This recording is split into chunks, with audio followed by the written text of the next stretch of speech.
जय शिवराय मित्रांनो राज्यातील अतिवृष्टी पूर परिस्थितीमुळे बाधित झालेल्या 29 जिल्ह्यातील 253 तालुक्यातील 2059 महसूल मंडळातील बाधित झालेल्या शेतकऱ्यांना राज्य शासनाच्या माध्यमातून सरसकट नुकसान भरपाई मंजूर करण्यात आलेली आहे। याचबरोबर यापूर्वी झालेल्या नुकसानीसाठी जे मदतीचं वितरण करण्यात आलेले आहे त्याच्या अंतर्गत केवायसी केलेल्या शेतकऱ्यांच्या मदतीचं वितरण देखील त्यांच्या खात्यामध्ये वितरण व्हायला सुरू झालेले आहे। म्हणजे आज अतिवृष्टीमुळे बाधित झालेल्या पहिल्या टप्प्यातील जे शेतकरी आहेत त्यांच्या खात्यामध्ये अनुदानाची रक्कम जमा व्हायला सुरू झालेली आहे। 8,500 रुपये प्रति हेक्टर या प्रमाणानुसार 2 हेक्टरच्या मर्यादेमध्ये शेतकऱ्यांना जास्तीत जास्त 17,000 रुपयापर्यंतची नुकसान भरपाई त्यांच्या खात्यामध्ये जमा केली जात आहे। काही महसूल मंडळातील शेतकऱ्यांना यापूर्वी 6,000 रुपये 7,000 रुपये या दरानं ती नुकसान भरपाई वितरित करण्यात आलेली आहे। मग आता दिली जाणारी नुकसान भरपाई कोणत्या दरानं दिली जाणार, मदतीचे जे पॅकेज जाहीर करण्यात आलेले ते कोणासाठी लागू होणार आणि मदत खात्यामध्ये येण्यासाठी केवायसी करावी लागणार का, या सर्व प्रश्नांची उत्तर आज आपण घेण्याचा प्रयत्न करणार आहोत।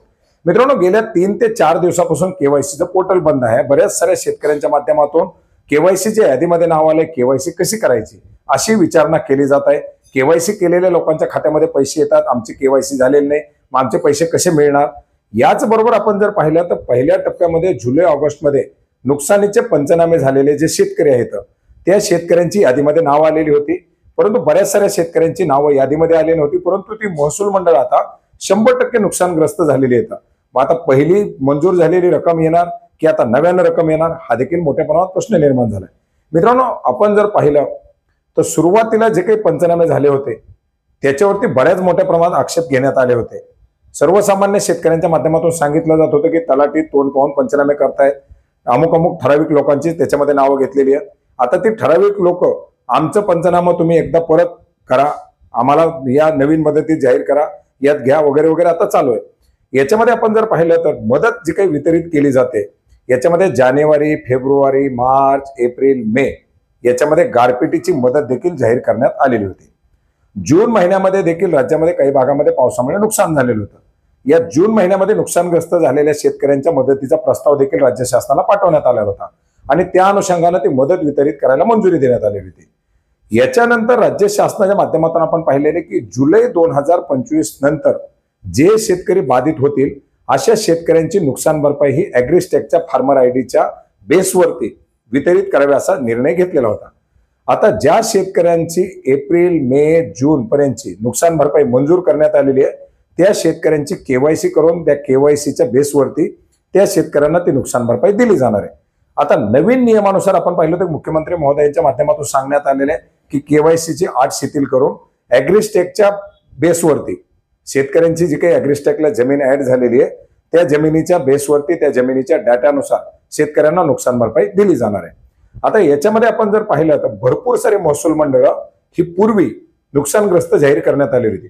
आता शासनाच्या माध्यमातून ही जी काही 2059 महसूल मंडळ सांगितली जात आहेत त्याची यादी जाहीर केली जाईल आणि ही यादी जाहीर केल्यानंतर सरसकट त्या भागातील शेतकऱ्यांना 18,500 रुपयाची नुकसान भरपाई मिळणार आहे प्रति हेक्टर 3 हेक्टरच्या मर्यादेमध्ये।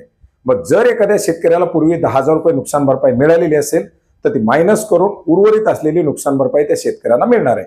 जर उदाहरणार्थ एखाद्या शेतकऱ्याचं क्षेत्र 2 हेक्टर असेल तर 18,500 रुपये प्रति हेक्टर नुसार त्या शेतकऱ्याला आपण जर पाहिलं तर 37,000 रुपये त्याच्या खात्यात येतील। पूर्वी जर 10,000 रुपये आलेले असतील तर 27,000 रुपये पुन्हा त्याच्यामध्ये येतील। जर त्या शेतकऱ्यानं पीक विमा भरलेला असेल तर त्या शेतकऱ्याला कमीत कमी सरसकट 17,000 रुपये प्रति हेक्टर या प्रमाणामध्ये या महसूल मंडळातील शेतकऱ्यांना पीक विमा मंजूर केला जाणार आहे। त्याच्या संदर्भातील पाठपुरावा आता केंद्रीय कृषी मंत्र्याकडे सुरू आहे। पण जर यदाकदाचित पीक कापणीचे प्रयोग आले आणि त्याच्यामध्ये जर समजा जास्त नुकसान दिसून आलं, हे होणं तर शक्यच नाही, कारण पीक कापणीच्या प्रयोगानुसार जर पीक विमा मंजूर झाला तर जास्तीत जास्त 8,000 ते 10,000 रुपये प्रति हेक्टर पर्यंत जाऊ शकतो।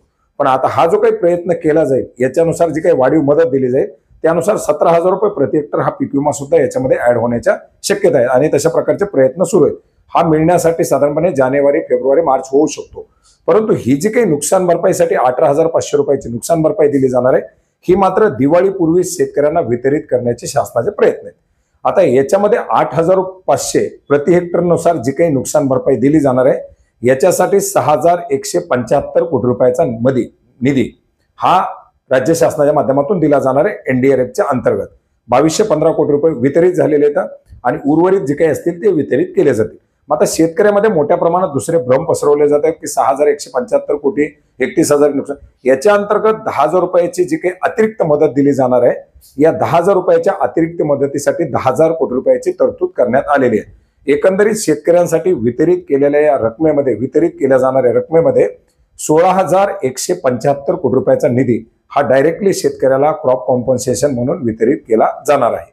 आता याच्या अंतर्गत मग केवायसी करायची का, तर याच्या अंतर्गत जे आता शेतकरी पात्र केले जाणार आहेत, जे केले जात आहेत, याच्यामधील 29 जिल्ह्यातील जे 253 तालुके सिलेक्ट केले जातील, त्या 253 तालुक्यातील 2,059 महसूल मंडळ जी 100% नुकसानीसाठी पात्र केली जाणार आहेत, सरसकटसाठी पात्र केली जाणार आहेत, याच्यामधील ज्या शेतकऱ्यांचे ॲग्रिस्टॅकचे फार्मर आयडी आहे त्या शेतकऱ्यांना कुठलीही केवायसी करायची गरज पडणार नाही. त्या शेतकऱ्याच्या जमिनीच्या डाटानुसार, त्या शेतकऱ्याची 1 हेक्टर जमीन आहे, त्या शेतकऱ्याची 1.5 हेक्टर जमीन आहे, त्या जमिनीच्या प्रमाणानुसार त्या शेतकऱ्यांना त्या नुकसान भरपाईचं वितरण केलं जाणार आहे. मात्र ज्या शेतकऱ्यांचे फार्मर आयडी जनरेट झालेले नाही, ज्या भागामध्ये मदतीचा प्रस्ताव पाठवण्यात आलेला आहे परंतु ते महसूल मंडळ 100% नुकसानीमध्ये नाही, अशा भागातील शेतकऱ्यांना त्या नुकसानीच्या प्रमाणामध्ये ते वितरण केलं जाणार आहे. जुलै पूर्वीची जी काही नुकसान भरपाई त्याच्यासाठी केवायसी केली जाईल आणि जुलै नंतरची जी काही मदतीचं वाटप असेल त्या मदतीच्या पर्सेंटेजनुसार याच्यामध्ये 60 ते 80%, 80 ते 100% वगैरे वगैरे वगैरे प्रकार पाडण्यात येतील. त्याच्याबद्दलची माहिती GRच्या माध्यमातून दिली जाईल आणि त्यानुसार त्या प्रमाणामध्ये नुकसान भरपाई त्या भागातील शेतकऱ्यांना मिळणार आहे. त्याच्यामुळे आता केवायसीचं जर पोर्टल बंद असेल तर घाई गडबड करू नका. आता ज्यांच्या खात्यामध्ये पैसे आले त्यांनाही आता रात्री झोप येणार नाही. ते म्हणतात 17,000 आले, बाकीच्याला 35 मिळणार, तर त्यांना सुद्धा दिलासा मिळणार आहे, त्यांना सुद्धा रक्कम मिळेल. त्यांनाही काही काळ वाट पाहावी लागणार आहे. आता बरेच सारे मंत्री महोदय, आमदार, खासदार याच्यामध्ये पाठपुरावा करतील, प्रयत्न करतील, कॉल, व्हिडिओ कॉल, हे ते 12 भानगडी होतील. आम्ही दिलासा देतोय असं दाखवलं जाईल आणि एकंदरीत जे आहे तेच शेतकऱ्यांना त्या ठिकाणी मिळणार आहे. तर थोडीशी वाट पहा. केवायसी करण्यासाठी घाई गडबड करू नका. केवायसी केली तरी जी रक्कम आली तरी आणखीन त्या भागामध्ये जर रक्कम मंजूर झाली तर येणार आहे. ज्या भागामध्ये पूर्वीच्या नुकसान भरपाईच्या रकमा आलेल्या आहेत, याद्या आलेल्या आहेत, त्यांनी त्या गारपिटीसाठीच्या वगैरे जे काही असतील त्या केवायसी करून घ्या.